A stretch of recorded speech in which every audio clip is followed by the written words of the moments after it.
आणि म्हणूनच मला असं वाटतं की केवळ लॉंगेस्ट सर्व्हिंग असं नाही, तर ज्यांच्या सर्व्हिसला, ज्यांच्या सेवा कार्याला संपूर्ण देश लक्षात ठेवेल, विकास भी विरासत भी अशा पद्धतीनं ज्यांनी कार्य केलं आहे, त्या माननीय प्रधानमंत्री महोदयांचे मी मनापासून आभार मानतो।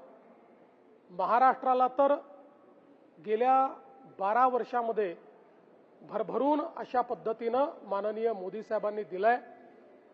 आपल्या सर्वांनाच कल्पना आहे, आपले जवळपास 100 धरणं पूर्ण करण्याकरता केंद्र सरकारने आपल्याला मदत केली।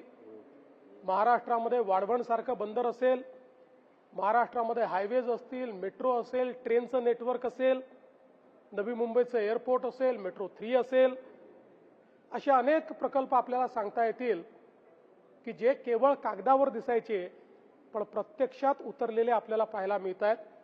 आणि म्हणून महाराष्ट्राच्या जनतेच्या वतीनेही आमच्या या लाडक्या प्रधानमंत्री महोदयांचं मी मनपूर्वक अभिनंदन करतो।